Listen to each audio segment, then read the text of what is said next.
Зүйч мэрэгчлээ Бямба гэдэг хүн байна. Тэгээд Mind Teaching Power Teaching арцад үед тижээлүүдэд зөвлөхөөр ажиллаж байгаа. Тэгээ өнөөдөр ерөнхийдөө бол тэр хоёр тижээл маань одоо Монголын бэлчээрт одоо суйрлаж баланслагдсан.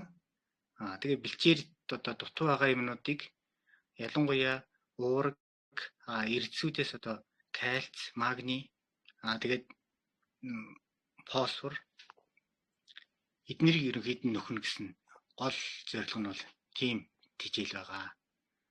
Тэгээ миний хувьд болохоор яагаад ийм тижээл хийсэн бэ гэхээр бас нэлээд урт түүх болох юм. Ер нь бол одоо хүүхэд байхасаа оюутан байхасаа л одоо малчин болох гээд тэгээд зүтгэсэн чинь л ерөөсөө явж тижээл дээр л болохгүй байгаа гэсэн. Тэгээд одоо оюутан байхдаа тижээлийн судалгаа хийгээл бэлчээрийн судалгаа хийж яваад тэгээд бас л учрыг ойлгохгүй явж байгаа л энэ Японд ирээд яг нөгөө зүйл ургамлуудын тижээлийн найрлага үзэж байгаа л ерөнхийдөө Монголын бэлчээрт маань нэг уураг нэг жаахан дутаад байдаг юм байна. Кальц бол бас дутагдaltaй байдаг юм байна. Тэр юуны одоо манайхан чи их шуураад байгаа сэлен одоо цайрч гэдэг юм уу тий. Тэд нар бол нэг тодорхой аймагуудаар одоо жишээлбэл сэлен ихэд бол скватер доорнод за хинтийн зүүрд тийшгээл дутуу. Гэх мэтийн тиймэрхүү ингээд нөгөө судалгаа мэдээллүүдийг л олж аваад тэрэн дээр үндэслээд одоо Монголын бэлчээрийн нөхцөлд ингүүл хамгийн одоо өртөг багтай тэгсэн мөртлөө Монгол малын одоо генетик чадал гэдгийг харуулах боломжтой юм байна гэж харсан. Тэгээд ер нь бол жор хийж эхэлсэн л дээ. Тэгээд анх бол тэр ихний ер нь бол 2001 онд одоо Японоос төгсчихвол Монголын мал аж ахуйг одоо баг хөгжүүлчихий дэвшүүлчихийгээл тэгээд явж исэн чинь ер нь бол сонсдог хүн байхгүйсэн. Тэгээ гахаан аж ахуйн 2002 он 3 онд гахаанд юу дутаад ингээд тэгээд гахаан аж ахуйнтай их холбогдсон да 2003 оноос. Тэгээд тэр үед бол за Монголд уургийн нэмэгдэл болох төвхий хэдүүд их дутагдaltaй байдаг юм байна. Эрдэсүүддээ бид нар бас өөрсдөө боловсруулж чаддгүй юм байна.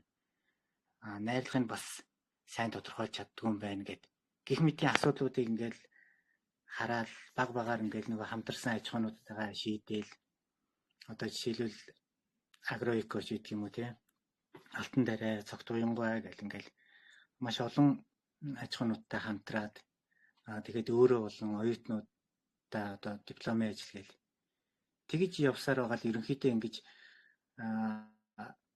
айл болгон одоо бэлчээртэй тохируулсан тийм журууд хийх ёстой юм байна гэдгийг одоо ойлгочоод жорлох аргыг нь одоо хүмүүст уулна хэлээл яваад байгаа.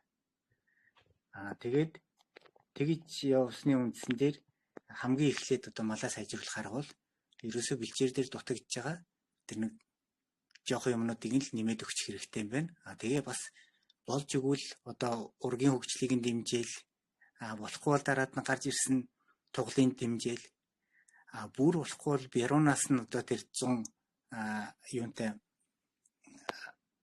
бааврынхантай хамтарч хийсэн 2 жилийн өмнө нөө баг 3 жилийн өмнө хийсэн туршилт байгаа. Зуны бэлчээр дээр нь нэмэгдэл тижээл өгөөд хоногийн нэмэгдэл чинь 1 кг гарan болгоцсон. Гэтэл нөгөө шаналтын бярунууд нь болохоор хоногийн нэмэгдэл чинь 400 гарантай 500 грамтай л явж исэн. Тэгээд тэрнээс гадна зуны бэлчээр дээрс юу ажиглагдсан бэ гэхээр одоо Монгол малын нөгөө би чинь бас Японы тэр нөгөө алаглуулах технологиг Монголд бас хэрэгжүүлчих гээл үзээд байгаа. Тэгээ алаглуулах технологийн нэг гол юм нь болохоор туглаасаа өсгөж явчаад бярунд нь яг тэр 13 14 сартай үед нь хялгасан судасныхын хөгжлийг нь дэмжиж өгөх хэрэгтэй гэдгийг. Тэгэхээр хялгасан судас нь болохоор яг тэр нэг алаглалтын суур болж ингэж нөгөө махныхаа завсараар шигдэж ороод урах хэрэгтэй. Гэхдээ энэ бас зүгээр махны үхэр биш байсан ч гэсэн хялгасан судасны хөгжил сайн болоод ирэхээр ерөнхий булчин массын хөгжлийг нь маш сайжруулцдаг. Тэгэхээр гэх мэтэр ингээл нэг олон юм бодвол тэгэл олон компаниудтай хүмүүстэй ер нь ингээл боломжоор л зөвлөгөө өгөл яваад байдаг л та. Гэхдээ энэ маань нөгөө нэг яг цаад суурь нь юу юм бэ гэхээр цаад суурь нь болохоор тухайн бэлчээрийн найрлага нөр их чухал байгаад идэг. Одоо жишээлбэл хинтийн гал шарын бэлчээр байвал одоо ямархуу өвсний найрлагатай байдгийн. Тэгээд тэр өвс нь одоо хэр хэмжээний уурагтай, хэр хэмжээний одоо тослог бодистой, хэр хэмжээний эслэгтэй ч гэдэг юм уу. Тэр нь их чухал байдаг байхгүй. Тэгээд хэрвээ тэрийг мэдчихвэл бүх мэрэгчлэтнүүд энэ дээр ажиллаж чадна. Нэгсэндээ зоотехникч хүн болгоно л тэр суур мэдээлэл нь байвал тооцооллоо хийнэ гэсэн үг. Гэхдээ тооцооллыг хэр наривчлалтай хийх вэ гэдэг нь тухайн хүний яг туршлага, мэдлэг, тэгээд тооцоолох арга барил гэл олон зүйлээр нь тооцоолвол илүү их үр дүн гарна гэсэн үг. Тэгээд ер нь бол тэр 2007-8 оны үед одоо Алтан дараагийн тижээлийн үйлдвэр 7 онд байгуулад тэр үед бол би төслөөс нь ахуулаад ажиллаад тэгж явж байхдаа бол одоо загахаа аж ахуй дээр иймэрхүү хэмжээний тижээл хийчихэд Монголын нөхцөл болох юм байна, ашиг шимээ авчих юм байна. Дэлхийн стандартад ч хүрэх юм байна гэдэг ч юм уу. Дахианы аж ахуй дээр бас тижээлийг нь ингэж орлжвал бас нэг 75% өндгөлт бол асуудалгүй юм байна. Хурган дээр ийм тижээл нэмчвэл болчих юм байна гэл гэх мэтэр ингээд бүр 7 оноос ахуулаад 11 он хүртэл чадраа болгоод нургаатай хамтраад одоо намрын урга хавар 2 сард гарсан ургыг 9 сар гэхлээр чинь 7 сартад нь бол нэг 45 кг. Тэднэр гэхдээ ирлиз цагаан супулкийн ирлизүүд байсан. 7 сартад нь бол 45 кг 50 кг үргэхэд бол асуудалгүй гэдгийг бол тэр үед харсан байгаа. Тэгээд тэрний дараа Майнд Тэжийнхэнтэй одоо Арабсын шахацын үйлдвэрийнхэнтэй бол 2011 оноос 14 он хүртэл бас хургнууд тижээгээл тэгээд бас хоногийн нэмэгдэл чинь 120 г 150 г хүрэх юм байна. Гэтэл жирийн Монгол хургнууд ихвчлэн дээр Сэлэнгэ аймагт бол нэг 80 г ч юм уу 70-80 г тал байгаадсан хоногийн нэмэгдэл чинь. За тэгээд Монголд боломж нь болохоор ер нь яадаг л да. Одоо яагаад заавалчгүй халаглсан мах гэд ингээд хэлээд байгаа юм бэ гэхээр халаглсан мах ингээд гаргаж чадвал тэр булчин завсар үүссэн өөх маань болохоор ханаагүй тосны хүчлүүд гээд одоо бид нар чинь нэг загсны омега 3, омега 6 гээд хэрэглээд идэгэн шүү дээ.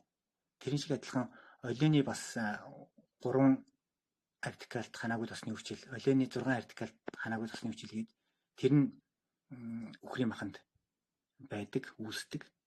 Тэрийг нь хэрвээ бид нар халаглуулж чадвал тэрийг нь үүсгдэг.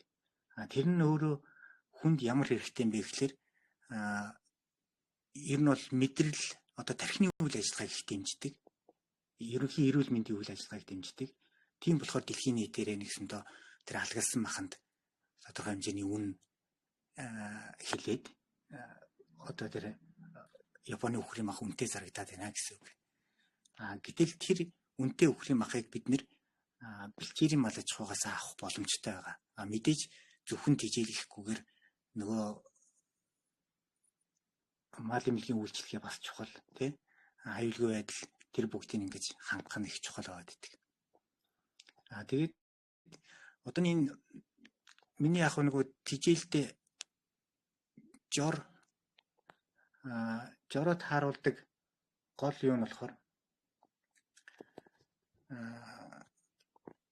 гол арга барил нь болохоор ямар нэгэн одоо тийм эмийн бодис хийхгүй зөвхөн одоо нэг байгалийн гаралтай түгээдүүдээр хийдэг. Тэгээд одооний тэр зөвлөгөө өгдөг компаниудад хийж байгаа тэр пробиотик нь болохоор хатаасан одоо юу гэж ойлгож байна? Хатаасан хөрөнгө, талхны хөрөнгө гэж ойлгож байна. Гэхдээ тэр талхны хөрөнгө маань болохоор яг малын гүзэн тохируулсан тийм хөрөнгө байгаа гэсэн үг. Ер нь бол гүзээнийх нь бичил биетнүүдийг давхар тийм л юмар дэмжин гэсэн үг. Тэрийг яагаад нэмэх шаардлагатай юм бэ гэхээр хичнээн ингэж сайн жор ер нь бол жорны суурь нь бол одоо жишээлбэл тэр уурэг тий макро эрдэсүүд, микро эрдэсүүд энийг тааруулах нь чухал ч гэсэн тэрийг ингээ бүрэн тааруулахад маш хэцүү байдаг. Ер нь бол боломжгүй. Тэгээд нэг удаа таарууллаа гэхэд өдөр болгон тааруулна гэж бас байхгүй. Тэгэхээр тэр өдөр болгоны ингээ жижигэн алдаануудыг юугаар засаж явдаг вэ гэхээр тэр юугаар пробиотикоор эрдэсүүдээр одоо тэр селен гэдэг чинь гол нь стрессийг нөгөө сайн одоо стрессээс хамгаалж өгдөг эрдэс болохоор селен гэж ерөнхийдөө яриад байгаа байхгүй. Тэгээд өдөр тутмын одоо бодисын солилцоонд бол кальц, фосфор, магний, кали гэдэг одоо энэ дөрвөн эрдэс бол маш чухал байгаа гэдэг. Гэх мэтэр ингээд эхний ээлжинд бол цөөхөн имийг анхаарсан байхад бэлчээрийн малаж чухал хамаагүй илүү хэмжээний хувьд ч гэсэн хамаагүй их ашиг авах боломжтой гэдгийг харагдсан. Чанарын хувьд ч гэсэн махны чанар ер нь бол Монгол малын махны чанар бол сайн. Гэхдээ бид нар одоо хитрхи хөгшрүүлдэг гэдэг юм уу? Эсвэл одоо өвөлд нь хитрхи тураачаад буцаад зунд нь одоо хичнээн сайн тийжсэн ч гэсэн тэр маань нөгөө нэг тураад стресс авцсан мал чинь булчингийнхэн ширхгтүүд нь өөрөө ингээд агшсан байдаг. Тэгээд энерги гол нь орж ирсэн энерги шууд гадар өөх болгоо явчихдаг. Тэгэхээр тэр нь биднэрт бас асуудал болоод байгаа. За тэгэхээр энэ ер нь бол нөгөө миний зөвлөгөө өгж байгаа хоёр аж ахуй бол өөрсдөө сурчлагаагаа сайн хийж байгаа учраас би нэг сүртэй нэмж хэлэх юм байхгүй. Одоо майндэж дээр бол юунд хангаан бүсэд хээрийн бүсэд, говийн бүсэд гэж зориулаад уургийн харьцаа, энергийн харьцаа, эрдэсийн харьцааг нь тааруулаад өгсөн байгаа. Яг гэвэл нийт хангаан бүсийг дундчлаад ерөнхийдөө бэлчээр нь өвлийн улиралд ямар гэдгийг, зоны улиралд ямар гэдгийг гэдэг судалгаанууд одоо Цэрэндэлэн багш голлоод тэгээ бусад багш нар ч гэсэн хамтраад би бас тэр төсөлд ер нь энэ Японд тахтай гол нь тэр төслийн зүйл ургамлуудын одоо эрдэс бодисуудыг нь голлоод хийж исэн. Тийм болохоор тэр мэдээллүүд надад илүү ойрхон байдаг. Тэгээд нэгсэндээ яг тэр бүсчилсэн тийм жорууд гаргаад явж байгаамаа. За тэгээ ер нь бол асуулт хариулт хийгээд явсан арай сонирхолтой байх болов.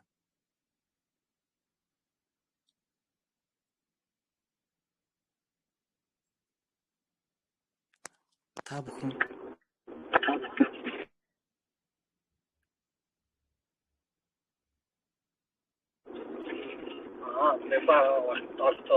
одоо шинэ бэгүүд ижих ч бас одоо 6 цагийн нэгнээс эхлэхэд хангаа бус юу анхаарч яаж хичээл үзүү байдаг зөвлөж. их бүдэг нь сайн сонсогдсонгүй. Ямар одоо ингэ би одоо жишээ 6 цагийн нэгнээс 50 бэгүүд ижих гэж байгаа байхгүй яа? Мөнгө мөрсөд. Тэгээд одоо би 3 сар тийчээс ослоо юу 4 сар нэмэт тийчээс ослоо юу юухээ одоо нэг тийчээс таавал юу гэж ойлгохгүй яваад байгаа юм байна. За. Ер нь бол тижээлээ ингээд сарын тижээлээ аваа явуучвал илүү амар байдаг. Тэгээд хамгийн гол нь өвж эхлэхдээ тижээлийг ер нь зөвхөн баавар арцаж ихгүй бүх хүчит тижээлийг ингээд маш багаас нь бага хэмжээгээр өгж дасгадаг. Нөгөө гүзээг нь тэгэхгүй бол дан өвсөрөө явсан мал ялангуяа тэр хүчит тижээлийг бол маш хурдан задалдаг. Гэтэл нөгөө гүзээ нь өөрөө тэр задарсан одоо тосны дэгдэмхий өвчлүүд өгний дэгдэмхий өвчлүүдийг ингэж шууд шингээгээд уул нь гүзээний ханаар шингээд шууд цус руу нороод тэгээ энерги болоод одоо цаашаа мах болох уу өөх болох уу гэх мэтээр ингээ хойрлогдож явах хэвээр. Гэтэл нөгөөд чинь гүзээний хан руу нэвтэрч амжихгүй гүзээг нь тэлээд тэгээ бүр бүх юм хаагаа хийдэг. Тэгэхээр тэгж ингэж одоо нөгөө кэрүүлэхгүй тулд хөөлөхгүй тулд баг тасгаад нөгөө тэр хүчит тижээлийг задалдаг бичилийн витнүүдийг нь 3 хоногийн дотор өсгөх ёстой. Тэгээ 3 хоногийн дараа байдлыг нь харж агаад хэрвээ нөгөө мал маань зүгээр одоо хатуу аргалан баасаараа бааж ивэл ахаад 150 г-ыг нэмээл. Тэгээд тижээл айлхаар нөгөө үндэсний үйлдвэрүүд учраас яг тэд нартайгаа гэрээ хийгээл за сар сард нь авъя гээл мөнгөө ч гэсэн одоо сар сард нөгөөч юм уу. Тэгээ явбал их зүгээр шүү. Тэрнээс иш зуныхаа бүгднгийн нэг дор аваад ч юм уу. Тэгээ хадгалалт хамгаалалт нь гэж бас хэцүү болоо явчихдаг. Тэгэхээр тижээлийн үйлдвэрүүд дээр хадгалагдчихвэл хамаагүй одоо юутай аюулгүй. Ер нь бол хүчит тижээлгээд ирэхээр бас нэг манад нэг гол аюул нь болохоор хөгцрүүлээд тэгээ хөгцөрсөн тижээлээ өгдөг нэг аюул байдаг. Хөгцөрсөн одоо тэр будаан ч юм уу. Гэтэл хөгссөний тэр микотоксин гэдэг одоо хорнууд мөгөцрийн хорнууд болохоор ерөөсөө арилдаггүй. Одоо бид нэр жишээлбэл яадаг юм байгаа буцлагаад чанчвал тэр микотоксин одоо задарч байх гэж бодоод одоо зүгээр жирийн ухаанаар тэгж бодчих штэ. Гэтэл нөгөө микотоксинууд нь ихэнх нь одоо 250 260 градус хүрч иж одоо идэхгүй болдог ч гэдэг юм уу. Тэгэхэд тэр хүрэхэд нөгөө тижээл маань өөрөө шатаад алга болно штэ. Тэгэхээр нэг микотоксинтай болцсон байвал ерөөсөө хэрэггүй. Тэгээд ялангуяа одоо баг төл малт бол маш мэдрэмтгий байдаг учраас шууд хордуулдаг. Шууд ламнаас нь хөөс сахраал унна.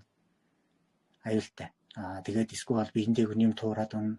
Эсвэл амархан бүр баг хордууллаа гэхэд амархан ханад манад хүрээд цахлаад ч махлаад одоо бие эсвэлцэн шууд сулраа явчихдаг байхгүй. Тэгэхээр тэр юу гэж хөгцсний аюул их байна. Ер нь бол хөгснөөс сэргийлэхэд бол түүхийд одоо тэр будаа тариач байсан, тижээлч байсан. Тэрийг 13% хүртэл чихтэй болгоол шууд эхэлж тэгж сайн хатаагаад тэр хатаасныгаа дараа яг газраас хөндөй тийм жоохон салхин мэл одоо нэвтрэхээр тийм агуулхад сүүдэртэй газар тэгээ хадгалвал маш сайн.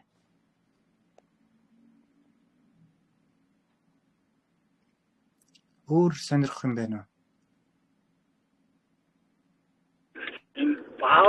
Асуултын ялгаар нь таны хоёр өөр гэж ярьжсэн. Тэдний талаа жоохон бодож өгөөч. Найрхан өөр гэж ярьсан.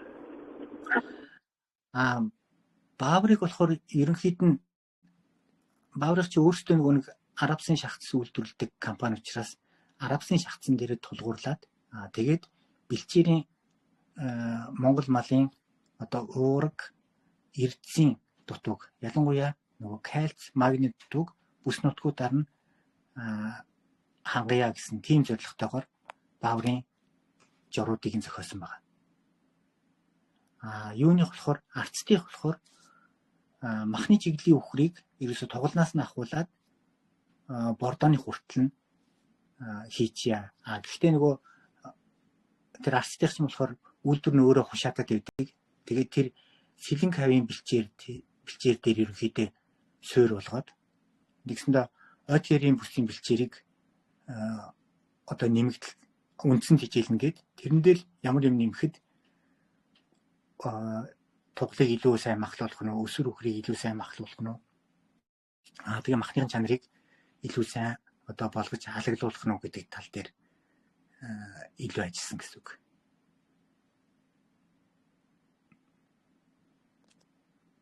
Тэгээд эдгээр одоо хүмүүс болохоор ингээд нөгөө жор зөхөхөр нэг л ингээл жор зөхөөгөл тэгэл тэр бүрээ яваад идэг гэж боддөг юм шиг байна. За жишээлбэл одоо яад юм байгаа. Арабсын шахц нь нэг 20% тай, Улаанбуудаа нэг 50% тай, Арва 25% тай гэдэг ч юм уу тий. Тэгэл эрдсүүд нэг 3% ч гэдэг юм уу, эсвэл шихончлоо 3%, доломит 1% ч гэдэг юм ингээл. Яг ингээл нэг жор хийчихэл тэрүүгээрээ ингээл 5 жил 10 жил ч юм уу ингээл байнга явцдаг гэж буруу ойлгоод байгаа шүү. Гэтэл нөгөө тижил хийж байгаа үйлдвэрүүд маань угаасаа буданыхын чанар нь ч гэсэн, софт нь ч гэсэн, эсвэл одоо бүр буданыхын төрөл нь зарим үед 10 болдоо, зарим үед хөөхтөрөө олдоод, зарим үед одоо яадгийн овёос олддог ч юм уу тий. Тэгээд түүхий эдний өөрчлөгдөд ирэнгуут нь тэрний маань нөгөө дотор нь байгаа уураг, тос, одоо тэгээд эслэг гэх тий. Тэр бодисууд нь бүгдээрээ өөрчлөгдчихдөг байхгүй. Тэгэхээр тэр болгоныг өөрчилж ахиж тооцоолно гэсэн үг. Тэгж ажиллаад явдаг. Тэрний суурь нь болохоор одоо хөдөө аж ахуйн сургуулийн лабораторич гэдэг юм уу, эсвэл одоо гацууртын лаборатори, эсвэл Енохим лабораторич гэдэг юм уу. Ер нь бол тэгээд энэ лабораториудад өгөөл түүхий эдүүдийг шинжилүүлж хагаад тэгээд яг нөгөө тэдний дижилүүд шашхан дээр бичсэн байгаа стандартууд байгаа шүү дээ. Уург нь одоо 18% дээш гэдэг ч юм уу, 20% дээш гэдэг юм уу. Тэр стандарт нь байнга бариулж явахын тулд одоо зөвлөхийн үед би тооцоол дээр нэлээд хямж ажиллана. Тэгээд нөгөө майнтэж одоо тэр арцтын өөрсдийнх нь бас 100 техникч нар байгаа. Одоо технологич яг газар дээр ажилладаг. Тэдэн ч баг ажилтан шиг л ер нь бол өөрсдөө дунднаар л ажиллаад явж байгаа л да.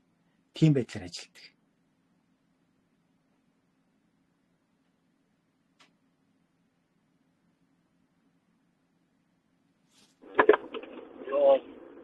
Баавч одоо ингээд гоосаа тийчгээд явуулаад 5 сар тийчээг бол өнөө сүүлийн савлын нэмэх хэмжээ нэмж өстой юу яаж явах яаж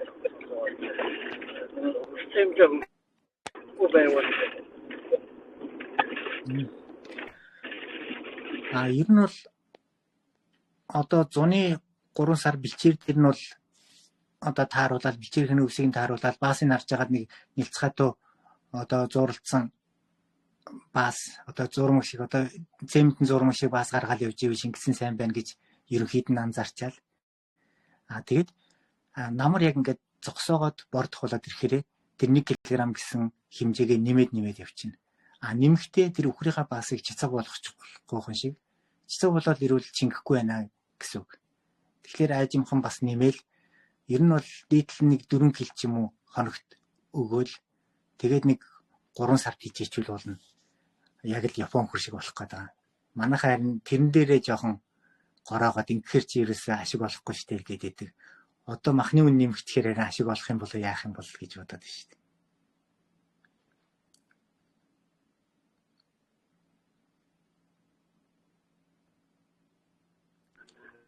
And you know all this teacher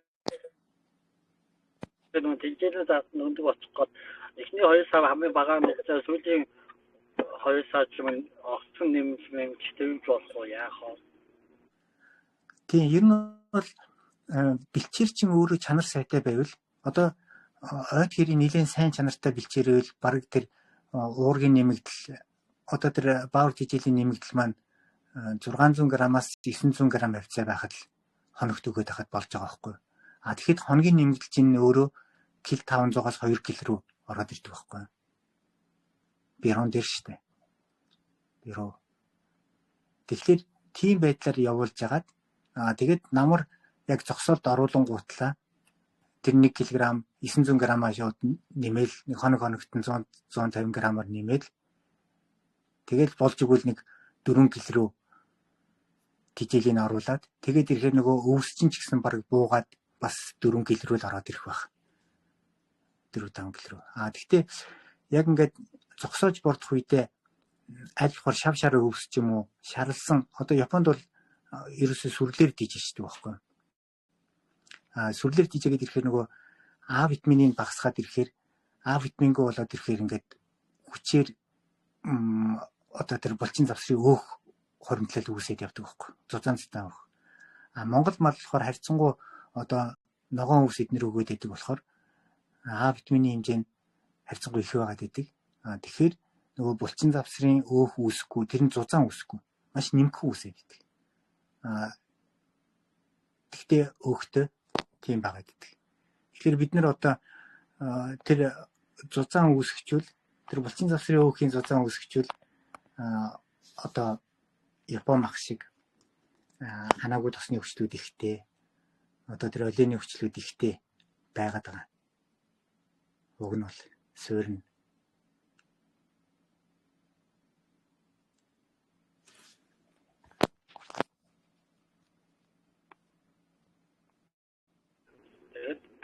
Өдөө баавч дижил овоо 6 цаг сайн уссны дараа өгөх ёстой юу те?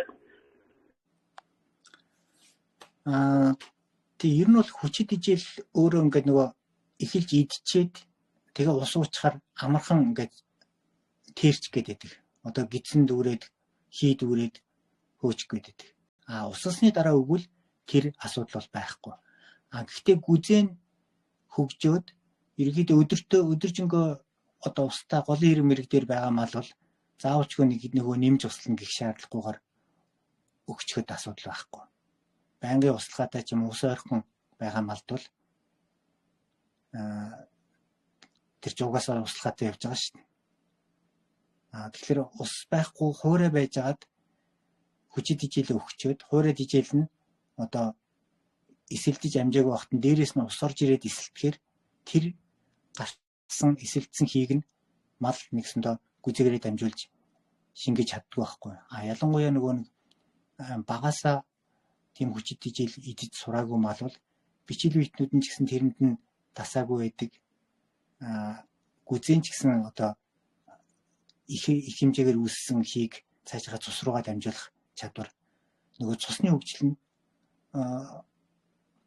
одоо юунууд чинь бол Японд нар чинь бол багаас нь хүчит ижил ингээд жоохон өгөөд тасгацсан. Нөгөө булчингийн хөгжил, шалгасан цусны хөгжил эдгээр бүгдээрээ сайн байж байгаа байхгүй. Тэгэхээр тижилийг шингээх чадвар нь хамаагүй өндөр байгаа гэдэг. Манай Монголын болохоор жоохон тижилийн дутагдaltaй явж агаад тижилийг огцомдуулчвал нөгөөдгийг тижил задарсан тижилийнхаа ачааллыг нь гүзэн өөрөө дааж чаддаг. Тэгээд одоо нөгөө тээрдэг, хийдүүлдэг тийм асуудал гараад байгаа.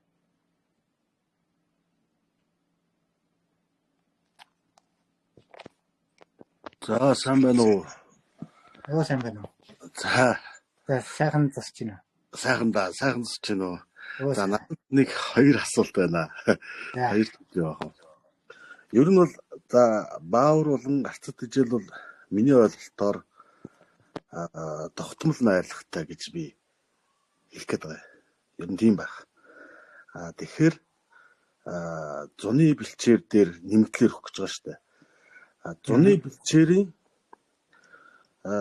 уураг эслэг тослогийн харьцаа бол байнга өөрчлөгдөнө. Өөрчлөлт бүдүүн тижил чинь нийтдээ нэг 70-аас 80% шүү дээ.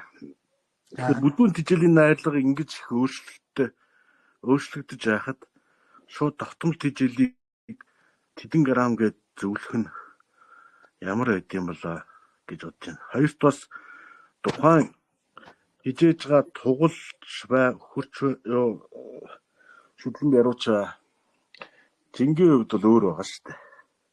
Тэгэхээр тогтмолоор ингээд тэдэн граммыг өгвөл тэдэн кил нэмнэ гэдэг асуудал яригдахаар би энэ дээр нэг жоохон ойлголт хүрхгүй байна. Энэ дээр та нэг тайлбар өгөөч. Тийм мэдээч одоо Монгол мал маань ингээд том жижиг янз янз байгаа. Стандарт биш. Тэгэхээр шууд ингэж өг гэдэг маань бол нэлээд тийм эр зэргийн асуудал. Тэгээд яг хуу би нөгөө туршлагаараа за энэ ийм авцаа өгчөд ерөнхийдөө хордуулчихгүй. Тэгээ хоногийн нэмэлт ингээд 1 кг ч юм уу 1 кг-аас дээш байх юм байна гэд. Тэгээд нөгөө загвар жор дээрээ тэгж гаргах чаддаг байхгүй. За одоо ерөнхийдөө нөгөө үхэр жижиж байгаа айлууд чинь ойд хэрэг ч юм уу хээрийн бүсэл байгаа даа шүү дээ. Тэгэхээр нэг хоногт 900 г хүртэл өгчөхөд асуудалгүй ингээд хоногийн нэмэлтжинг нэг килограмм ч юм уу килограммаас тийш аваа явуучих юм байна. Тэр том жижиг нь бол ерөнхийдөө нэг хамааралгүйгээр тоглонод одоо жишээлбэл хамгийн жижиг бируу гэхэд чинь нэг 80 90 гэлтэй 6 сард ороод ирж байгаа байхгүй. Том бируу нь болохоор нэг 190 ч юм уу бараг зарим нь 200 гэлтэй ороод ирж байгаа. Тэнгууд нь бүгдээрээ адилхан одоо тижээлийн бид нар чинь ингээд жигтгэн сайн тараагаад өгчхөр эсвэл болж игживэл ингээд жижигүүдийн нэг хашаанд томуудын нэг хашаанд хийгээд ингээд өгчхөр ямар ч хэсэн өөр өөрөөр идээд мэдээж хоногийн нэмэлтжийн томууд нь бол арай илүү одоо хоногийн нэмэлтжийн бараг 2 кг ч юм уу жижигүүд нь бол 1 кг гарантай ч юм уу тэгээ ямар ч хэсэн ивэ болоод идээд сурчдаг. Тэгэхээр одоо тэрийг малчтынхаа нэгсэндээ мэдрэмжинд цаадахыг нь бол даатахаар явуулчихж байгаа байхгүй. Бүр яг ингээд бируу болгондоо яаж тааруулах вэ? Тугал болгондоо яаж тааруулах вэ гэдэг маань малчин хүний өөрийнх нь ажил. Гэт тэгээ ерөнхийдөө ингэж өгөөрэй гэсэн ерөнхий жороо өгөөд тэгээ явуулчихж байгаа. Юуны болохоор одоо тэр нөгөө бэлчээрийн ногоо бас өөр болоод байгаа шүү дээ. Тэгэхээр тэрийг бас нөгөө нэг багцаалаад тэрэнд тааруулаад жорсон болохоор харьцангуй одоо тэр эхлээ 150 г-аар нэмж өг гэж байгаа ш. 150-аас нэмсээр байгаад намар болоход нэг одоо эсвэл сарын дараа ч юм уу 900 г руу орчоод тэгээ 900 г-аараа намар хүртэл явуулдаг ч юм уу. Тэгээ үнэхээр тэр айл дээр 900 г нь ихтчихэд нөгөө бирон цэцэг алдаад эхлүүл эхний одоо цэцэг алдаад ирэхэд нь тэр хэмжээгээ тогтоочно гэсэн үг. 900 г дээрээ л зогсоогоол тэрнээс нэмэхгүйгээр явна гэсэн үг. Тэгээд хатуу аргалан баагаад эхлэнгуутл нь нөгөө 900 г-аас 1 кг болгодог ч юм уу. Тэгж нэмээд. Гэхдээ бас мэдээж нөгөө эдийн засгийн тооцоогоо бас бүгдээр ажиглаж явах хэрэгтэй шүү дээ. За 1 кг жин нэмэхэд би одоо дараад нь 1 кг жингийн чинь 500 г л мах болно. Гэтэл энэ 500 г махны төлөө би одоо хэдэн мянган төгрөгийн тижээл зарцуулах гэдэг нь яах гэдэг нь гэдгээ тооцоолж жагаад тэгэл тижээлээ тааруулах хэрэгтэй гэсэн. Бүр одоо барсдгүй захиралч гэсэн мэдчихэл байгаа ах л та. Одоо тэдний дээр өөрсдийнх дээр нь ингээд жор тааруулах гэдэг үтсэн. Гэхдээ яг ингээд компани болгон дээр хувь компани болгон дээр ингээд жор тааруулах гэхэлэр тоног төхөөрөмжийн асуудал холих гээд одоо ялангуяа нөгөө шохон жилуунууд ч гэдэг юм уу 7 мэт ч гэдэг юм уу тэд нар маань маш ингээд 0 фракцтай нунтглах хэрэгтэй байгаад идэг. Тэгээ бас яг зөв тааруулахгүй бол одоо жишээлбэл магний хэмжээнийг 5%-аас хэтэрчүүл буцаад нөгөө туулга гэдэг утгаараа ажиллаж гадаг. Гэтэл 5%-аас доош байж ижиг магний маань кальцтай нийлж одоо тэр бүх шингэцийн үйл ажиллагааг сайжруулдаг, тээвэрлэгчийн үүргийг үүсгэдэг. Тэгэхээр энэ болгоныг яг ингээд нөгөө хувь малчин дээр тохируулахад хэцүү байдаг. Тэгэхээр үйлдвэрүүд л энийг бол тохируулж чадах юм биш. Тийм учраас тэр утгаараа л одоо арай том үйлдвэрүүдтэй нэлээд их хэмжээгээр нь тижээл хийгээл тэрийгэ гаргаал малчтад за ойролцоогоор 900 г-аас дундаа хэтрүүлж болохгүй шүү гэд. Тэгээ цаашлбал нэлээд нарийн ярил юу яагаад байгаа. Одоо жишээлбэл охин бируу ч юм уу те охин тугал ингээд хүчит тижээл авахтаа хурдан байгаад байдаг. Нэгсэндээ тижээлийг өөх болгочих гээд байдаг. Тэгэхээр багада хитрхи их тижээл идээд өөхөлчүүл энэ маань нөгөө ясн өсдөггүй, булчин өсдөггүй. Тэгээ өөх суугаад ингээд бондоос нь жижиг юм болчих гээд байдаг. Тэгэхээр тэрийг ажиглаад уул охин тоглоомнуудаа арай багаар ингээд хашиж байгаад өгчих хэрэгтэй байдаг. Ирүүддээ бол арай ихээр. Угаасаа ирүүд чинь бол хүчит тижээл даах чадвар нь арай илүү байдаг. Тэгэхэд яс суулт, булчин суулт нь шаардлага нь арай хүчит тижээл шаардлага нь арай өндөр байгаа гэдэг.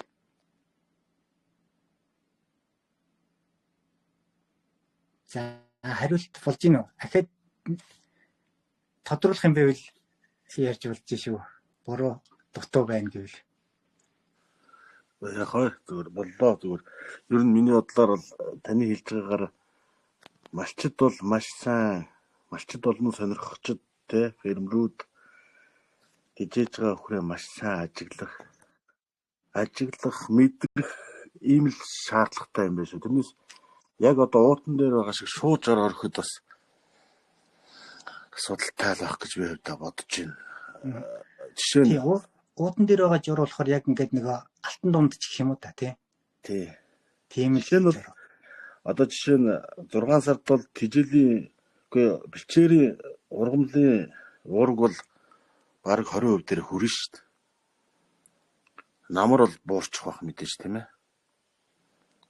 Ийм айхтар том зөрөөнүүд бас бэлчээр дээр байгаа учраас бид нэр нэлээд сайн тооцоол. Бэлчээрийн ургамлын уураг 20% хүрдэг уурагтай газар ер нь маш цөөхөн. Тэгээд тэр 20% хүрдэг уурагтай газар нь болохоор дандаа одоо юунууд ч гэдэг юм уу. Одоо нэлээд хортой гэж болох буурцагтангууд одоо ортоос морцоос ч гэдэг юм уу. Тийм ихтэй газар 20% хүрэх гэдэг. Юу л да. Надад нэг бэлчээрийн ургамлын тухай нэг Юнатогийн нэг ном байдгийг. Монголын бэлчээрийн. Тэрэн дээр жишээ нь мангэр гэхэд 6 сард 30% юм лээ дээ уурхтай байдаг. Тэгээ тэрний чинь чийг нь өөрөө 70-80% чигтэй байгаа шүү. 75 ч юм 80%. Тэр чинь уурган цаана хэд болох вэ?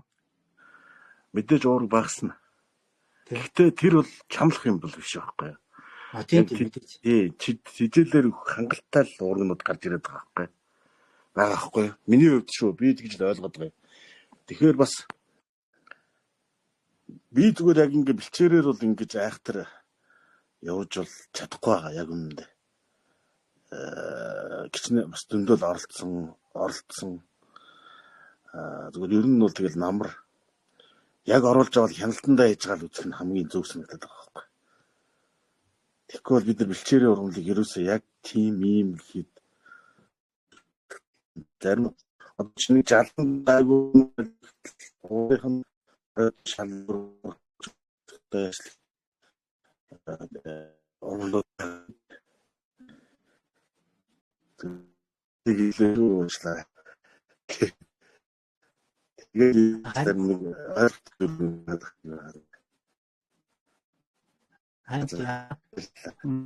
Монгол малын хэцүү таавал байгаа. Хичээлийн ургамал юм байгаа. Руугийн өөрөө байгаа. Маш яа ирсэн гэхээр тэгэл нэг таавал маш тасалтай л манайхаа харин жоохон тасалтай гэж шүү. Одоо гайг болчихоо. Байна уу? Одоо гайг.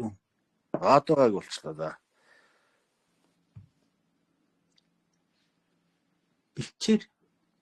Бэлчээр бол ер нь бол тааруулахад бас хэцүү. Гэхдээ одоо хашир малчид яг бэлчээрийн мэддэг малчид маань тэрэн дээрээ ингээд тижээлийг зөв хэрэглээ сурчвал ашиг шим нь хамаагүй илүү нэмэгдэхээр байгаа. Танихгүй бэлчээрт малын ч гэсэн бэлчээрээ мэдхгүй, эзэн ч гэсэн одоо малчин ч гэсэн бэлчээрээ мэдхгүй бол тэн дээр хамгийн их асуудал ер нь бол гарах гэдэг. Тэгэхээр бэлчээрээ тохируулна гэдэг маань ер нь бол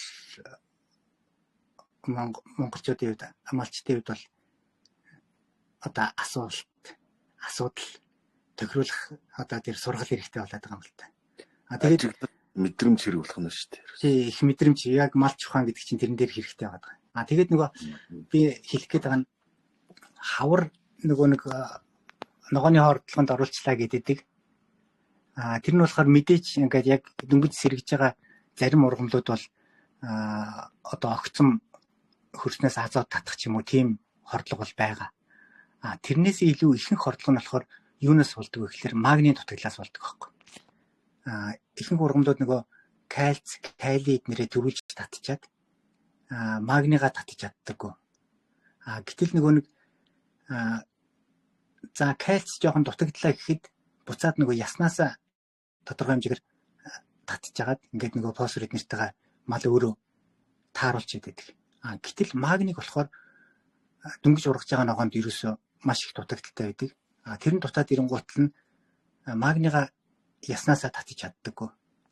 Тэгээд ирэхээр яадаг вэ гэхээр нөгөө мал чи угаасаа хөдөлж байгаа шүү дээ. Тэгэн гутал нь кальц нь булчингийн чангалал байдаг. Магний суллах хэрэгтэй байхгүй юу? Гэтэл нөгөө булчин суллардаггүй.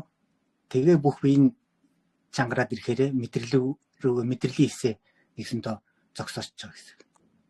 Тэгэл амьсгалж чадахгүй. Тэгээ үхэлд хүрээд байгаа байхгүй. Гэтэл магниг нэмэгдлэр ингээд өгөөд ивэл одоо жишээлбэл нунтгалсан 7 м магниг нөхөд жижигхэн.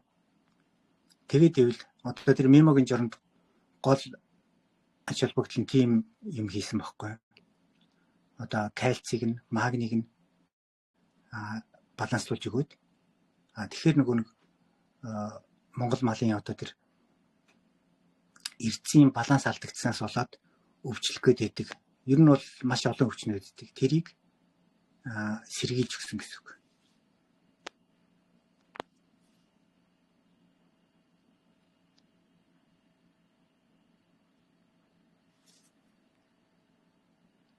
Сонсогч чинь чимэг болцсон уу?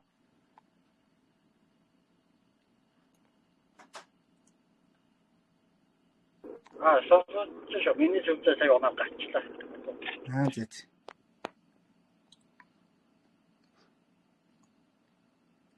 Сонсог болт нь яриадсан. Авианы хатуу гошайны жоо хийсэн шүлжөөгаа болчихлаа. За манайхаа асуусан байвал асуугаарай.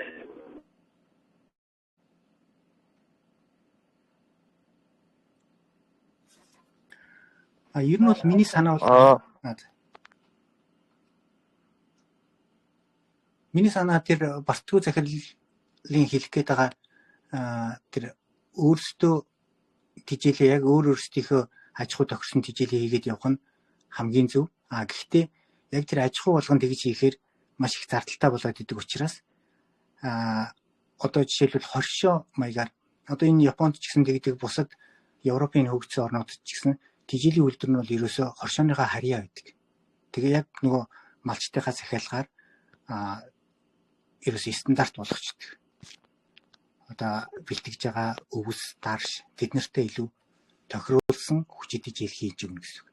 Тэгээд эднэрийг холихоор нөгөө нэг одоо бид нар чинь фермүүд TMR хэрэглээд эхэлчихлээ шүү дээ. Тэрэн шиг адилхан ерөөсөө малдаа ямар ч тийм ачаал өгөхгүй, ямар ч тийм гүзээг нь хүчилэгжүүлэхгүй, ашиг шимийн бүр авах тийм тижэл болчиход байдаг гэсэн үг. Тэгэхээр уул нь тийм юмны төлөө бүх малчид одоо хамтраал одоо тэрэн дээрээ одоо дундын л тийм хоршоотой болчихвол цаашдаа тижээх технологи эднэрээ ч гэсэн яг бариад явчихна. Сүүлд нь хамгийн гол нь нөгөө малчид маань болохоор бүтээгдэхүүний үнэтэй зарна. Одоо түүхийдтэн бүгдээрээ тижээлийн зөв явуучвал одоо ноолрон ч гэсэн гарц нэгсдэг мөртлөө микрон нарийсдаг, ноос нь ч гэсэн жигд ноостой бас гарц нэгсдэг, арьсан ч гэсэн сузаан болчдөг гэл бүх ашиг шим сайжирчдаг байхгүй. Бид нар болохоор тижээл дээрээ алдаад тэгээд дээр нь бас нөгөө бас ариутгал янз бүрийн бодисон дээрээ бас алдчихж байгаа л да.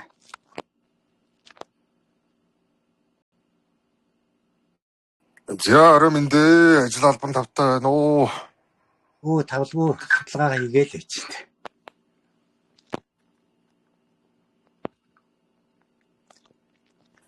За би нэг юм асууё. За. Одоо жишээ нь юу гэдэг нэг 35% одоо хоорой бодистой үед нь би нэг ойролцоогоор юу гэдэг нэг 15% уурагтаад нь таримал хадлан ч юм уу юу гэдэг тижэл унгаалаа гэж бодоод Түүнийгээ би нэг 90% лөө 85-аас 90% лөө одоо хорой бодистой болтол нь хатаавал нөгөө нэг 15% уургийн агууламж маань хэвэндээ байх уу, буурах уу, ихсэх үү? Энэ дээр нэг та нэг зөвлөж. Тэр чийг нь угаасаа хасагдал явчихаар уург нь нэмэгдээл явчихна гэсэн үг. Гэхдээ бас нэг асуудал байдаг. Нөгөө хатах үедээ бид нэр хитрхийн нөгөө наранд ялангуяа өвс байна тий. Тэгээд нөгөө наранд ингэж хатаахаар уург одоо нүүрс ус тос энэ гуравч нийлэхээр буцаад эслэг бол авчирдаг. Нийлсэндээ удаан олон хоног хатаана. Ялангуяа жоохон чийг авахуулаад бороонд норгоод хатаачвал лигнинч хуруул гээд майлардын уруул гээд нөгөө эслэгч хуруул явагдаж шүү дээ. Тэгэхээр нөгөө уургийн хэмжээ чинь бас багасаа явчихдаг. Аюул байгаа. Уг нь бол маш богинохон хугацаанд одоо тэр нэвтрүүлэгтэй хадуур эднэрээр ч гэдэг юм уу хатаал одоо 10 цагт хадлаа гэхэд үдээс хойш 2-3 цагт л боочдөг. Тийм болчвол яг чиний тэр уурах чинь нэг 15% яг нойтонжиндээ 15% байсан уурах чинь 60-70% ус нь хатахаар ерөнхийдөө 30% уурахтай тийм одоо царгасны үс ч гэдэг юм уу тиймэрхүү болоод ирдэг. Тийм үү. Би бол эсрэгээр уург нь багасаад байх шиг санагдаад байдаг шүү дээ. Харин багасж байгаа шалтгаан нарийн тэр нөгөө хитрхий шаарлуулчихж байгаа. Тэгэхээр уург нь багасчихгүй. Нэвтрүүлэлтээ ногооноор нь ингээд ногооноор нь бяцалж одоо яагаад хатаад тэгээд одоо нэг нар үзүүлгүүгээр маш сайн бас юу яа шахаж боон маш сайн шахна агаар бас байхгүй болгоод тэгээ боохоор нэг 30% уурагтай өвс бэлтгэх боломжтой.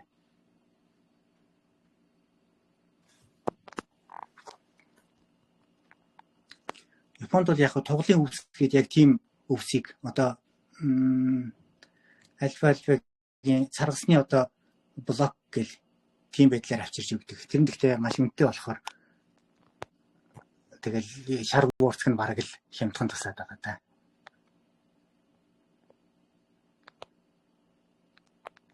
Ногоон дижил бол яг өсвөр мал ер нь малын одоо витамины хэрэгцээг чангачдаг. Тэгээд нөгөө хэвлэгийн дэмждэг. Гүзээний орчинг нь одоо хямраадаггүй. Маш сайн. Гэхдээ одоо чанартай ногоон дижил бэлтгэн гэдэг маань нэлээд том асуудал байгаа юм л да.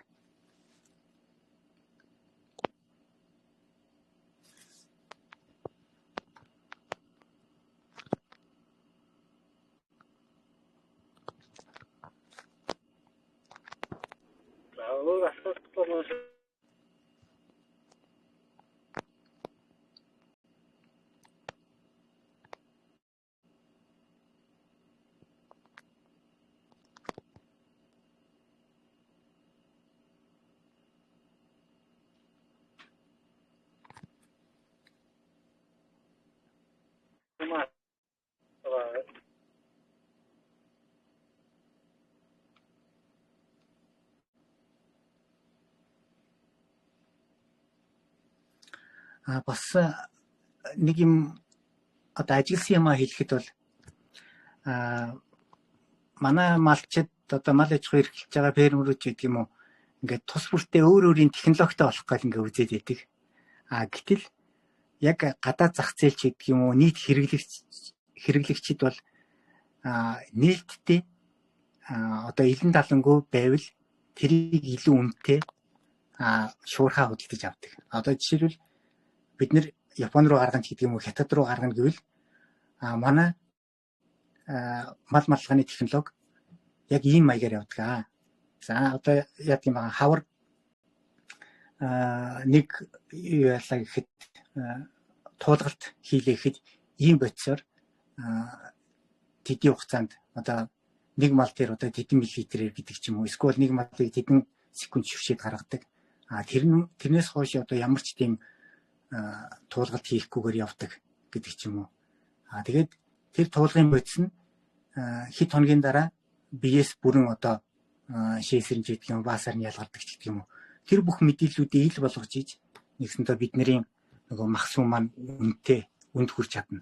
Тэгэхгүй юу ч хэрэгэлсэн мэдэгдэхгүй тэгэл гоё таргалуулсан гэдэг юм уу, ихсүү авцсан гэдэг юм уу. Тэрүүгээр бол магадгүй нөгөө хямдхан бүтээгдэхүүн үйлдвэрлээл тэрийгээр яваал юм гэсэн үг. Тэгэхээр нийлж байгаа л тийм илүү зохион байгуулалттай, нэгдсэн тийм борлуулалтын системтэй, нэгдсэн тийм хяналтын системтэй байж ижил бид нэр одоо мал аж ахуйн бүтээгдэхүүнээ чанартай ч болгоно, үнэтэй ч болгож чадна.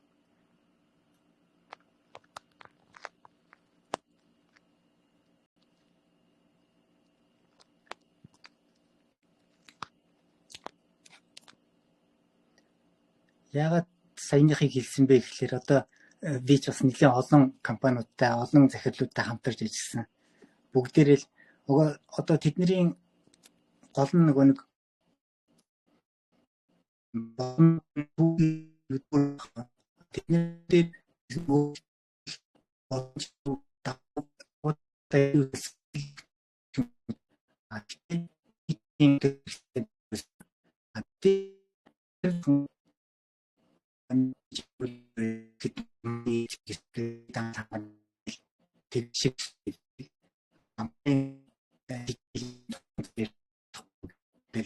технологийн хийж өгчөөл бусад хүмүүс заагаад байх юм гээл. Гэтэл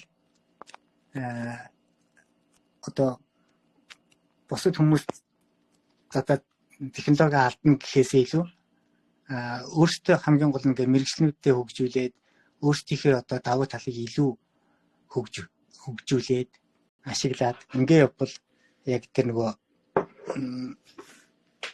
үйлдвэрүүд чи илүү сайн хөгжих байхгүй. Манайхан болохоор шууд зах зээлээ булаан одоо бүх зах зээлийг би ганцаараа эзэлнэ гэдэг юм уу. Тиймэрхүү маягаар юмд захирлууд хандах гэдэг. Тэр нь бол нэгсэндээ буруу хандлага шүү. Түүхийдүүдээ мал аж ахуйн бүтээгдэхүүнээ үнд хүргэхийн эсрэг болоод байгаа шүү л гэх гээд.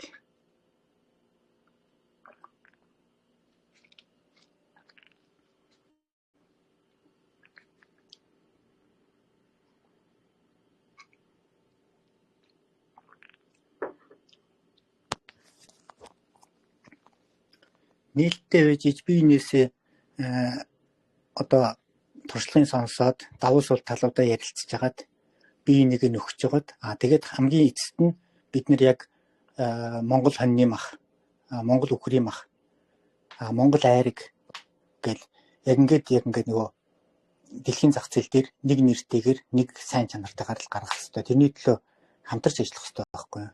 Гэтэл манайхан болохоор тэрүүгэн дэндэл манайх сайн, минийх сайн гэдэг юм уу. Тэгэл бусдыгаа буцаал муулах гал гүзээд идэг. Гэтэл уул нь бол бүгдээрээ сайн байгаад идэг. Тийм юм байгаа шүү.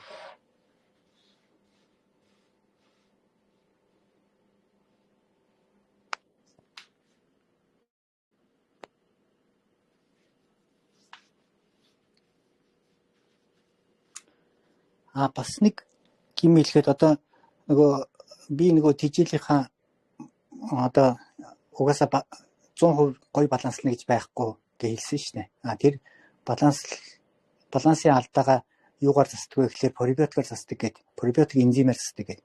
Пробиотик энзим гэдэг нь болохоор ерөөсөө илгэн тараг маань ерөөсөө яг 100% пробиотик энзим болчдөг. Тэгэхгүй шар сүү ялгараад ч юм уу эсвэл одоо хахараад ирэхээр спирт үүсээд цууны хүчил үүсээд тэгээд дараагийн бодисууд үүсээд өөр бактериуд үржиж эхэлждэг.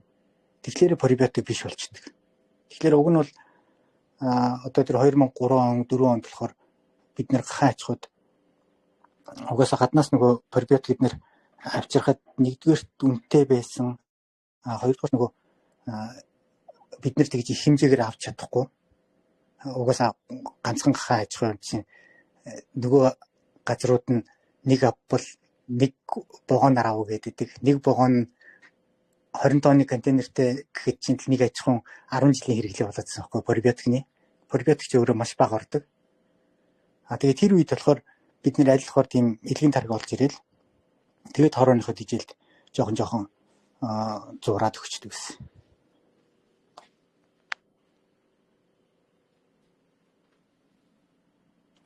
Сүүний үхэрт илгэн тараг өгж болох уу? Сүүний үхэрт илгэн тариг өгч болно. Тэгээд нөгөө шингэлж ягаад тэг яг уг нь бол бүр гоё яг тохируулж байгаа л одоо Lactobacillus bulgaricum ч гэх юм уу тийм дангаар нь тийм байвал илүү аюулгүй сайн. Тэгэхгүй манайх чинь болохоор дотор нь одоо би бас нөгөө тараг марг судлаад явж байгаа байхгүй юу. Урд нь ч гэсэн. Тэгэхэд илгэн тараг, шин тараг гэсэн мөртлөө дотор нь одоо кандида ч гэдэг юм уу хөгсний төрлийн эвгүүтэл нөгөө жоохон шарахтай газар улам өргөслөгөөс гэхээр тийм бичээлийн үтнүүд бол илрээд байгаа байхгүй юу. Тэгэхээр одоо яг цэвэр өсгөрийн илгэн тараг байвал ямар ч асуудалгүй. Юуны хувьд одоо Монгол тараг байвал одоо бүр сайн шин өстой ямар ч шар зүй ялгараагүй үед нь л өгөх ёстой. Бүрэл ерөөсө хүн өөрөө идж байгаа юм шиг л өгөх ёстой гэсэн үг. Тэгэхгүй за мал эмчин гээл нэг ганцхан онцсон эмчин гээл тэгэхээр л туглныг идэж авчих байхгүй. Нөгөө кандида эднэр чинь эцсийн хямраачдаг. Юу яаж болох вэ? Бямбагшаа. Яла. Цэвэр өсгөр байдлаар зүгээр шууд темардаа өгүүл яадаг. Болно шүү дээ. Хуурай цэвэр өсгөр. Одоо миний жорын ганц одоо баг нууцны гэвэл тэр л байгаа шүү дээ. Одоо үндсэндээ цэвэр өсгөр бол одоо Thermophilus тэгээ Bulgaricus хоёр үндсэн хоёр л байгаа шүү дээ. Тэд нар чинь жоохон үнэтэй л болохоос ш бүр хамгийн сайн байна. Малын талаар арай хямдхан байна. Та манайхыг мэдчихэж байгаа шүү дээ. Хайнсны өрг ашиглаж байгааг. Тэр чинь бол өстэй асуудалгүй бүр янзын гоё болох нь. Тийм үү. Яг нөгөө хөрөнгөлж байгаа юм шиг тийм хэмжээгээр л 1 тоннд танах чинь бараг л 1 тоннд ижил 40 г 50 г л орох. Зүг бас тийм арга бай тээ. Харин тийм чинь л ер нь бол авч явна шүү дээ. Гэхдээ мэдээж нөгөө нэг юунуудын нялх тугалд бас кальц нэлээд хэрэгтэй байгаа гэдэг. Кальцийн нэмээд тэгээд нөгөө будаанд нь хайлсанд нь өөрт нь фосфор нь байгаа гэдэг. Магнийг нь бас жоохон нэмээд тэгэл тэрнийх нь шингэцийн тэр таргиныхаа өрөнгөөр сайжруулаад явчихж байгаа гэсэн үг.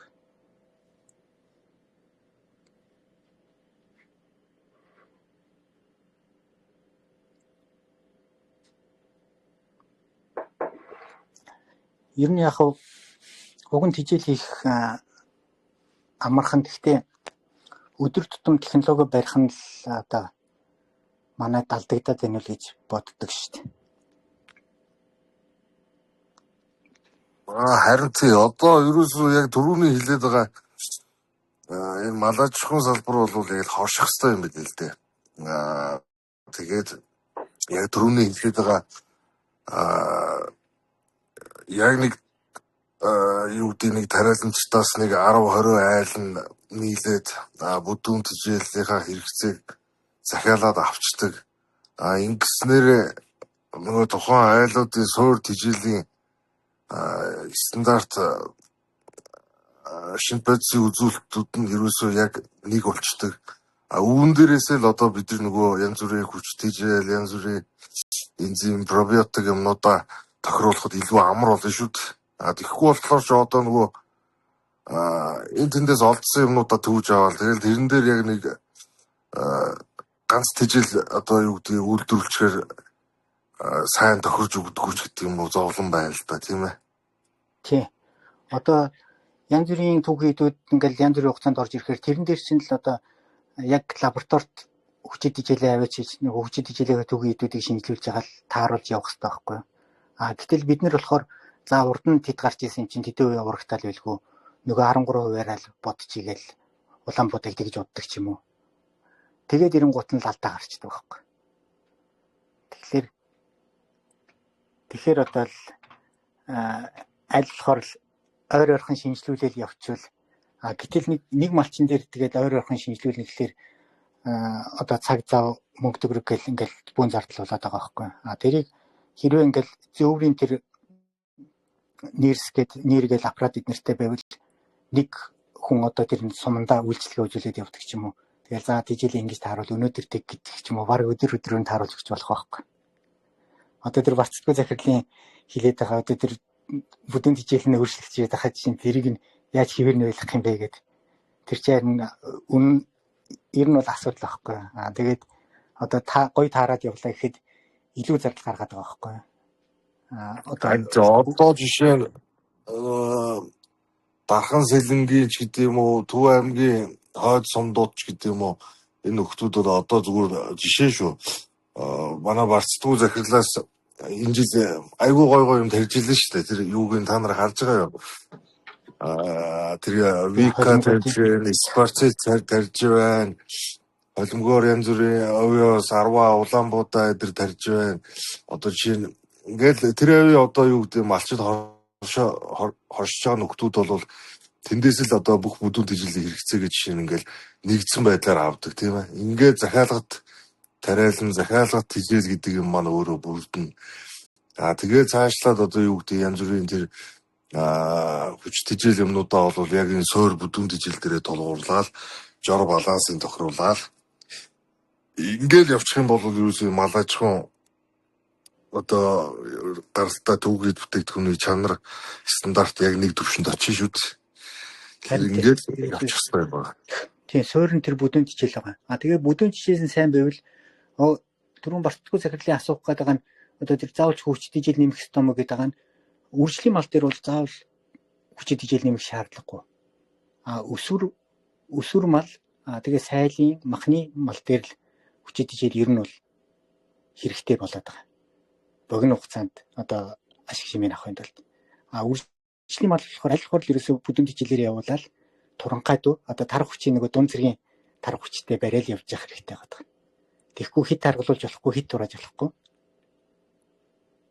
Тэгэл явбал одоо энэ Японд ч бол тэр махны үхрээ 15 төлөвлөлчихэж шээ. 15 тугал нэг үнээс авчиж шээ. 15 нийтдээ 17-8 жил нөгөө үхрийн биологийн нас хүртэл 22 нас 20-22 нас хүртэл нь баг явуулчихж байгаа байхгүй.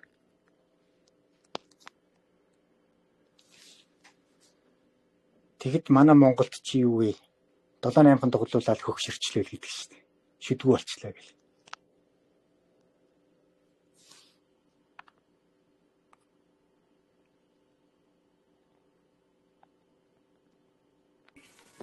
За Бямбат ахтаа арай мэндэ. Минь түрүү арт холбогдоог юм ба шүү дээ. Харин тийм байна. Таны ажил сайн мэт дээ. Сайн. Харин судалгааны ажлын харин ойртой энэ дилийн завгүй бол. За танартаас арай мэнд. Ямар ч байсан энэ бэлчээрийн мал ингээд дан бэлчээрээрээ яваад байхад ингээд тэжээлийн хэрэгтэй дотоод байдаг гэдгийг та ингээ үнэлтэйгээр ингээ үйлдвэрлэлээр бүтээгдэхүүн гаргахад ингээ зөвлөж яваад бол танд бас баяр хүргье. Манай мал аж ахуйн салбарт сая хэрэгтэй зүйл болж байна.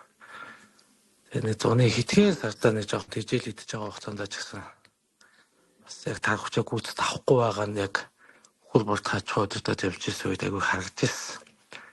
Намар орой яг тарган орж ирдэг хөрөд байдаг л да. 350 далтай орж ирдэг бярууч байдаг л да. Зарим бүс нутгаас гэтэл зарим бүс нутгаас дөнгөж 160 70 80-ын хэлтэй бярууч ирдэг. Мэдээж манай бэлчээр ургамлын зүйл ангид ховордож байна, чанар нь буурчин. Тэг малын хоногийн жигийн нэмэгдэл бэлчээр дээрс таар байна тий. Зарим бүс нутгтай. Зарим гэлтгүй одоо талаас илүү ч юм тухайн жилээс л болж байгаа. Тэгээ энэ дээр манай одоо энэ сонсож байгаа хүмүүс ч гэсэн ер нь заавал одоо энэ дээр зарим нь бол тэгж хараад тасаг байлаа л дээ. Зүгээр гэлс бяруугаа жоохон жиний мөдөд намар зарахын тулд одоо ингээд энэ тэжээл авч өгье гэдэг байгаа. Уг нь бол бас энэ дээр би зөвөр энэ бүтээгдэхүүнийг бол дэмжиж байна л та. Тэгээ нэмээд бас ер нь заавал жиний мөлөгч бяруу гэлтгүй ер нь мал дээр нь жоохон тэжээллийг дутаад байгаа шүү дээ. Тэгээд одоо Хойд Америкийн туршлагыг харж байхад яг бэлчээр дээр илүү буурцагтангуудаас олон настар тарьж бэлчээрийнх нь уургийн агуулмжинд айгүй гоё өндөр яваад байгаа юм. Гэхдээ эрдсэн дутж байгаа учраас давхар дандаа эрдсэн нэмэгдэлтэй чирэл явж байгаа тий. Зуны бүр их гоё дулааны хамгийн гоё үедээ ч гэсэн. Монголд бол бас нэг уур жоохон дутаад байгаа учраас баг зэргийн нэмэгдлээр одоо энэ хичээлээд гарч байгаа шиг байна. Тэгэхээр энд байгаа хүмүүс зөвхөн энэ нийт бас ойлгочвол нийт сүргийн хувьд ч гэсэн тэр хийлдэгч мэдгэсэн энэ гэсэн тодорхой хэмжээний бас бүр их биш. Яг оновчтой үед нь жоохон нэмэгдэл өгж нийт сүргийн бүтцээ сайжруулах тал дээр бас анхаардаг тийм фермер малчтай байгаасай л гэж хэлмээр байна. Тэгээд өөр юмгүүдээ зүгээр. За Чойжийн чинь хэлж байгаа нь зөв шүү. Ерөөсө бүх малдаал 100 жоохон өвс гарч байгаа. Тэрэн дээр нь нэмээд одоо шингэцэн сайжруулад ялангуяа эрдэс гэдэг зүйл маань болохоор одоо тэр уураг, энерги гэд том түүхийдүүдэд хөдөлгөж өгдөг, зөөвөрлөж өгдөг. Тэгэхээр тэрийг заавалчгүй одоо нэмж өгөхгүй бол болохгүй байгаад байдаг. Зарим эрдэсүүдийг нь бол одоо жишээлбэл тэр натрич гэдэг юм уу заавал тусдан долоолох хэрэгтэй. Нөгөө тунгалгын системээрээ дамжиж, шүлсээрээ дамжиж орж иж нөгөө яг цус тунгалгын нөгөө балансыг нь даралтыг нь тий осмос даралтыг нь барьж өгдөг. Тэгэхгүй нөгөө тижээлт нь одоо өдөрт 50 г натрий хэрэгтэй гэж тижээлт нь натрийг нэмчихвэл нөгөөт чинь шууд тижээлтийг оронгуутлаа гизрүү уцсаад татаад цэцгаалд болчдөг. Тэгэхээр заавалчгүй тусдан долоолох хэрэгтэй гэдэг ч юм уу.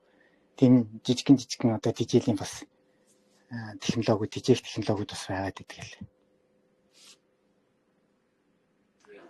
Харин тийм энэ дээр бас би одоо бас бүр нарийн мэдэхгүй нэр нь яг эрдэс нөхчийн гэдэг их 750-аад байна. Энэ 700-ыг та бол амар сайн мэдж байгаа шүү дээ. Бараг л одоо 80-90 хэдэн өвн давсаар шахал хийж байгаа тий. Тэгээд яг хит их юм давсан дээр гэрцүүлсэн одоо юу гэх юм бүтээгдэхүүнээр яг эрдэс нөхөх нь хэр оновчтой байд юм лоо. Одоо Хот Америкт бол нунтаг премиксийг өсгөөд байгаа шүү дээ. Гэхдээ Хот Америк гэлтүүдээ одоо бостоонд тэгэхээр зах зээл дээр өнөөдөр бол олдсон зүгээр хад 700 сайн гэдэг бүгдээрээ нэг ойлголттой байгаа гэдэг. Та энэ дээр бас комент санал бай хийгээч. Тийм ер нь бол 700-ын ихэнх найрлага нь бол давс натрийг гол нь нөхөх зорилготой байдаг. Тэгээд зарим үед одоо тэр нэг юутай муластай 700 эднэр гэхлээр энергийг нь жоохон нөхөөд гүзээний үйл ажиллагааг сайжруулах тийм 700 байдаг. Юунд нь тижэл дотор нь хойлдог пермиксүүд болохоор магний, кали тэгээд бусад одоо эрдцүүд, микро эрдцүүд гэдэг юм уу. Тэрийг нь суурилсан тийм холимгууд тижэлд нь хойлдог шүү. Натритай тийм одоо юу бол тижэлд нь шууд натри бол хойлдоггүй. Холлоо гэхэд жоохон амт оруулна гэд маш багагүй байр. Одоо нийт хоногийн одоо нэг үхрийн хэрэглээ 50 г байлаа гэхэд 5 г-ийн л тэр тижэлд нь хойлох ч гэдэг юм уу. Тийм хэмжээгээр л хойлдог. Ер нь бол магний, кали, фосфор, төмөр гэх юм уу цайр тэрийг нь бол яг тэр нөгөө тижэлтийн зурж өгөхөд ямар ч асуудал байхгүй харин шингэцэн дэмжээ явцдаг.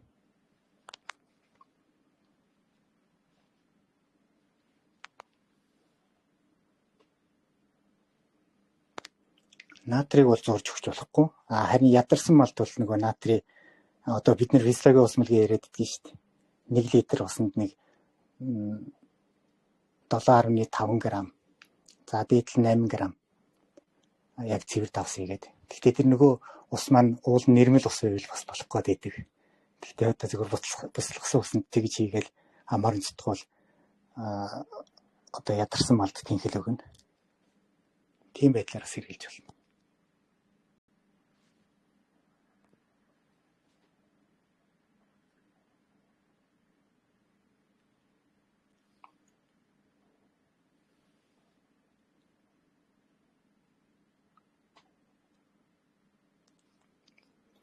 Ер нь харин тижээлийг нь балансыг нь тохируулахгүйгээс болоод ерөнхийдөө архаг өвчнүүд маш их байдаг. Ер нь бол ингээд архаг сулдаж гэдэг юм уу те. Одоо тэр хаврын уяодж ийн гэдэг маань ерөнхийдөө л өвлөөс хойш ядарч явсаар байгаа л хавар юу н тамирын тасараа унж байгаа байхгүй. Одоо тэр эрцүүдээ ядж байгаад яг тэр хаврын одоо дөнгөж ногоо ургаж байгаа тэр ургаж байгаа ногоонд нь одоо дөрөвний хэлж байгаа тэр магний бол хамгийн их дутагддаг. Зарим газар нь бол нөгөө азот нь хэтэрчдэг. Магний дутагдахаар нөгөө булчин тавирдаггүй.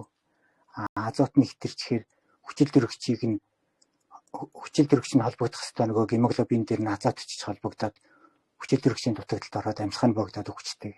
Гэх мэтээр ингээд яг хэлбэлцэл хаврын ногоон дээр хэлбэлцэл маш их явааддаг. Тийм учраас манай нөгөө туршлагатай малчт маань болохоор борог өвстэй газар руу 1-2 хоног бэлчээчээл тэгэл голын одоо ширгэл рүү ч юм уу дөнгөж шин ногоо орож байгаа газар руу бас 1-2 хоног гэл ээлжиж бичээдэг. Тэгэхээр нөгөө борог өвсөнд нь түрүү жилийнх нь эрцүүд нь хадгалагдсан, ялангуяа магний нь хадгалагдсан байдаг учраас тэр эрцийн тэнцвэрийг хадгалаа өгчдөг байна. Тэрийг бол туршлагатай малчт бол мэдээд байгаа байхгүй юу. Одоо залуу малчт нь л мэдэхгүй тэгэл дураараа нэг газар нь буусан бол тэр газараа л тойрч мүлжчих гээл галараад идэг.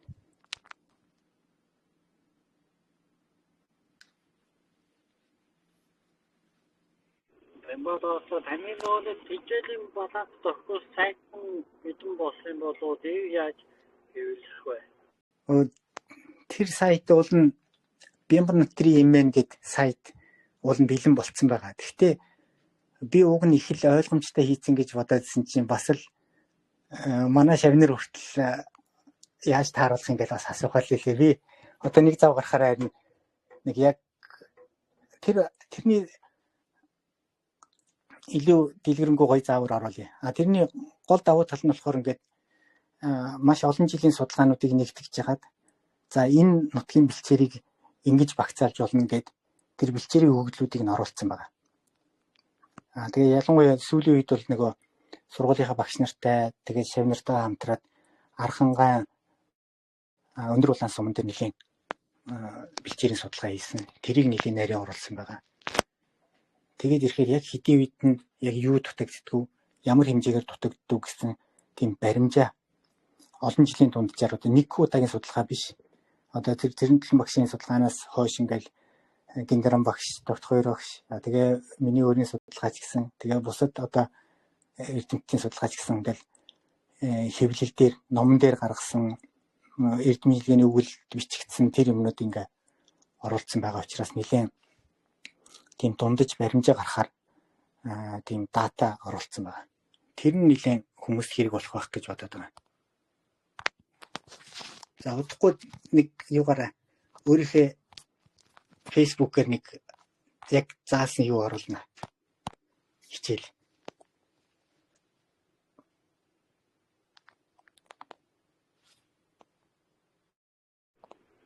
Тэгэхгүй ойлгохгүй байгаа дээсээ. Харин тийм ээ. Ер нь бас яг энэ завшааныг ашиглаад хэлэхэд одоо нэг яг энэ малын тижээлийн жор тааруулах ч гэдэг юм уу тий.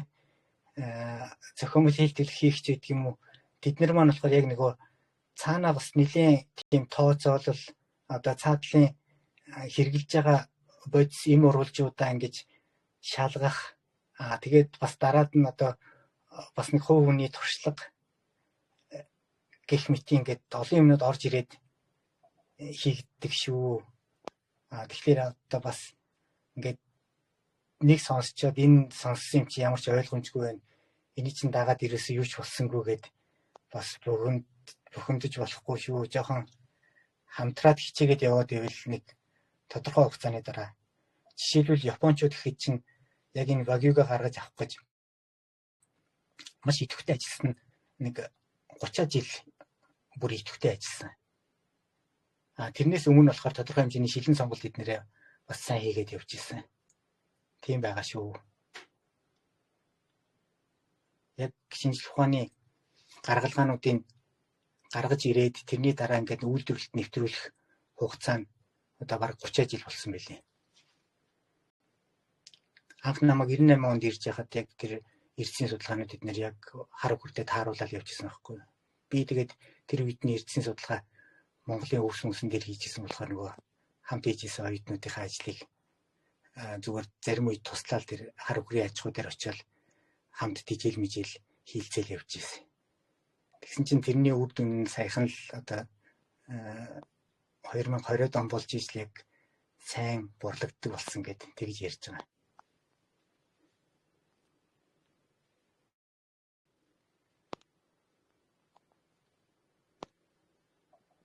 Таны нэг сууг нэгэн гэжсэн энэ нэг юм бол зөвлөө бичлэг мөчсөнтэй юм. Харин нэг хэдэн залуучууд бол хамтраа тийм хүнд хэрэг болохоор юм хийгээл тэгэл бичлэгүүд хийсэн тэгээд нэг нөгөө нэг хөдөөж их сургууль дээр лекц уншиж байгаа юм шиг юм уншиж чад тэгээ бас нэг болохгүй л ах шиг байна л та. Тэгээд одоо асуулт хариулттай тим юм явал арай нөгөө амьд шууд ингээд угаасаа хүн чинь нэг арай хэлбэршүүлсэн байдлаар эсвэл айлхаар шууд хэрэглээ болох юмнууд л хилүүлэх гээл байна л да. Гэтэл зарим талаараа нөгөө нэг яг зөвхөн хилээд хэрэглээ болчих юмд биш байгаад идэг. Тэгээ одоо нэг л тийм юм болоод нөгөө хэд маань миний ярьж байгааг ойлгохгүй та юу бичээ болцсон бэ л гээл. Тэгээ нөгөө гаргах гэж байгаа хүмүүс маань ойлгохгүй л байгаад ах шиг байна. Нөгөө хэдтэй хичээл заагаал байж энэ да.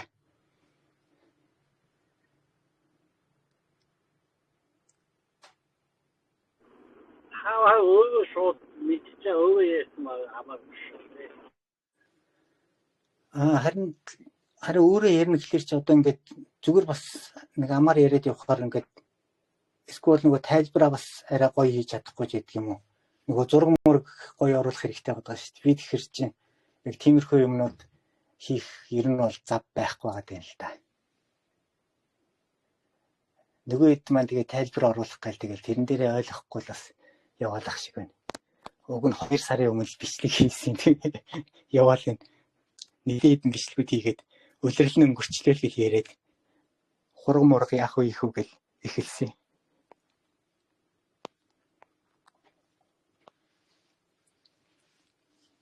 Гэхдээ яг ер нь бол манай юм байна.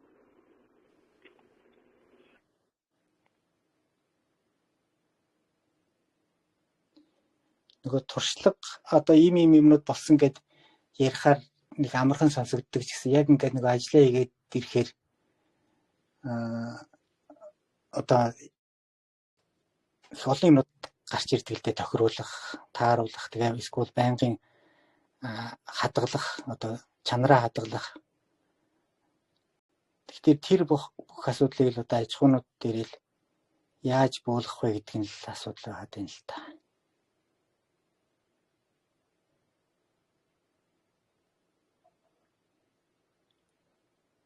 Тижэл маань ч гэсэн одоо жишээлбэл эрдэс тижэл гэдэг чинь одоо тэр 7-ц нундаг эрдэс эднэр хий чинь улсын стандарт байхгүй л яваад байгаа. Дорой жишээлбэл улсын стандарттай байвал за ийм чанартай юм бид нэр авах хэрэгтэй гэд тэр стандартаа бариад явах боломжтой. Ийм чанартай юм ингэж өгнө гэд тэгж тех боломжтой гэтэл одоохондоо одоо тийм стандартаас ахуулаад юм л бас дутуул байгаа юм л та.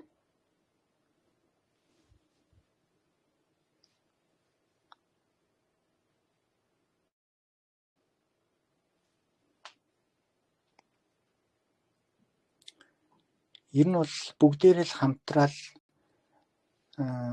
одоо зөв ойлголт аваад тэгж л явах хэрэгтэй байна л да. Тэгээд одоо яг 8 ээж зардаг шугамаа одоо энэ Японы хоршооч байсан Европын тэр хөдөө аж ахуйн хоршоодууд яг нэг өмчлөгч нь фермерүүд өөрсдөө байдаг. Тэгэхээр явж байгаад хамгийн сүүлд нь яг борлуулалтын дээр гол ашиг гардаг. Тэгээд жилийн эцэж байдаг юм уу? Тэнцэнээс буцаад нэг ногд ашиг хавааж аваад гол орлого олдог юм билээ. Шатандаа бол тодорхой хэмжээгээр нөгөө зардлууд бүх зардлууд дээр нэг ерөнхийдөө 10-аас 15%, дээдлэн л 15% тийм нөгөө илүү ашиг гэх юм уу да. Эсвэл эрсдэл гэсэн маягаар үнэ нэмж явдаг юм бэл.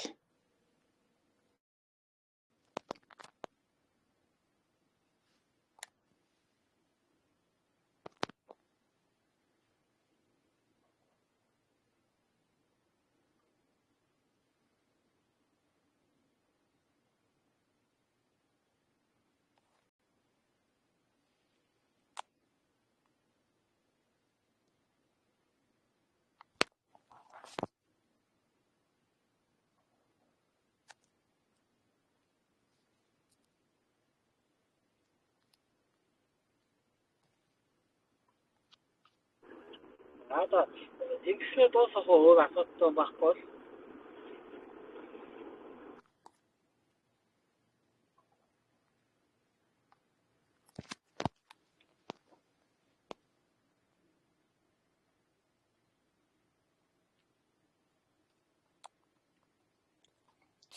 За баярлалаа. Бaba тусдаа өөрсдөө ахаа бямаад аваад автаад нэр яа. За баярлалаа. За баярлалаа. За баярлалаа. За баярлалаа. Гол нь хамтарч ажиллацгаая.